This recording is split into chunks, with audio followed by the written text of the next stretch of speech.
Let me read verse 20, chapter 20, verse 42. Jonathan said to David, "Go in peace, for we have sworn friendship with each other in the name of the Lord, saying, the Lord is witness between you and me, and between your descendants and my descendants forever." Then David left, and Jonathan went back to the town. Now the journey begins.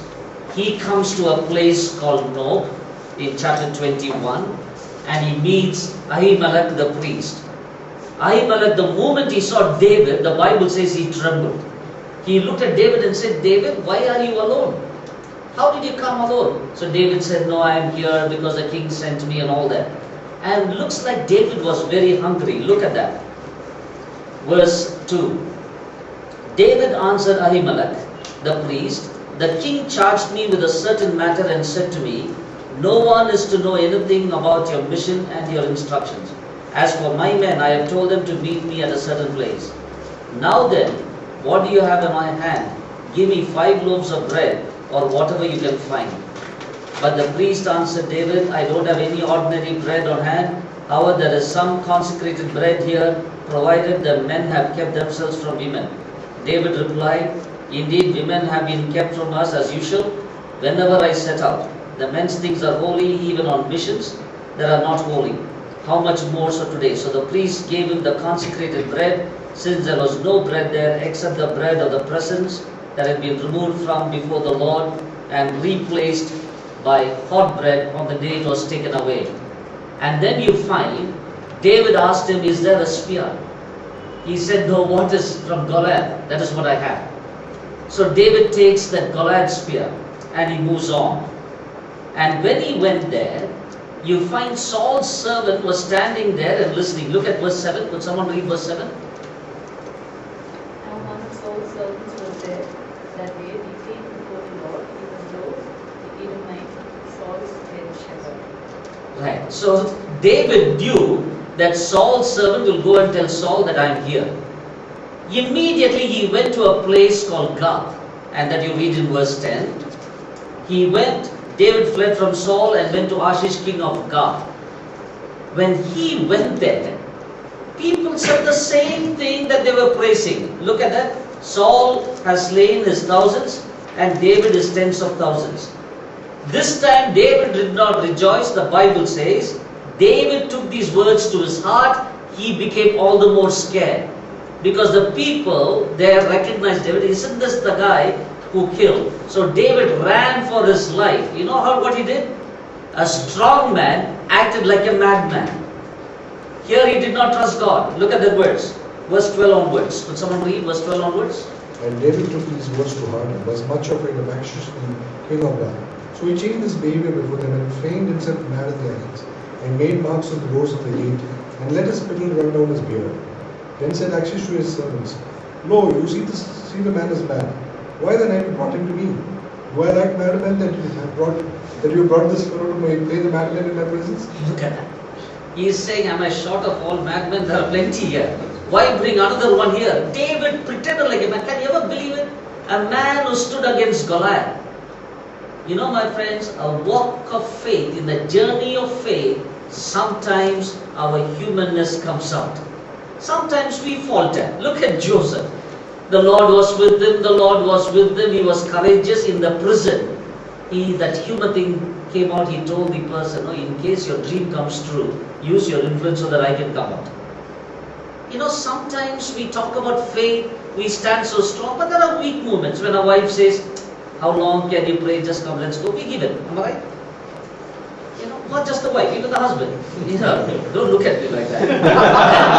even the husband, we said, "Okay." And then you say, "No, I fasted." Only when you want to fast and pray, that's the time the neighbors will give something to eat. And then we compromise. He says, "Okay, from December I'll fast." Then you'll have all Christmas, Petra, potluck, everything comes in. Now you find a lot of things. Do we compromise? Look at David. He acted like a madman. He didn't stop there. He ran for his life and he went into cave. You know, my friends, the cave story is very interesting. We think, if I was in David's place, I said, "Lord, did I ever ask for it? I was comfortable in the field taking care of the sheep. You brought me here. At least you should appoint me as a king immediately. You never appointed me as a king. You made me to wait, and I went through all these things. I fought the battle. Why are you making me to run from place to place? David never even questioned the Lord there. But in the cave, he was all alone. But look at the beauty of the Lord. You know what happened? When he was alone in the cave, the Lord gathered his household to the cave. Brought him. Look at that verse, chapter 22, verse 1 and 2. David departed from there and district and came of Adullam. And when his brothers and all his father's house heard it, they went down that way. And everyone who was in distress, and everyone who was in debt, and everyone who was discontented, gathered to him, and he became captain over them. Right.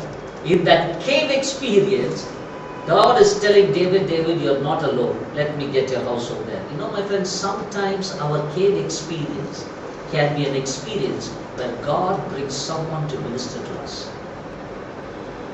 How many times in your discouragement you found somebody standing with you?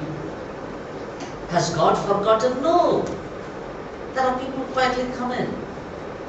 Samson Parak, my colleague in UBS, he's 1 year senior to me, who was in Gujarat, a pastor, who lost his son in Gujarat and became a principal after many years in UBS. I think the second year of principalship, he lost his second son, 18 years, who died in an accident in Pune. All of us were shaken. We called, I tried calling Samson. Samson did not pick up the phone. I met him a few months later. I said, Samson, sorry to hear about your son. He just kept quiet. He said, Benji, it's painful. When I went to Ahmedabad, I was asking them, how was Samson? They said, Samson has come back. He resigned from the principal's post. He was a teacher in theological college. He resigned. Yeah, he started a ministry among the children. And one funeral service, he was speaking. And he said very often, people want to know the details of the death. And for us to repeat it over and over again, it is very painful. After repeating the details of the death, they go out and they cook their own story. But very few of them stood with us and cried with us.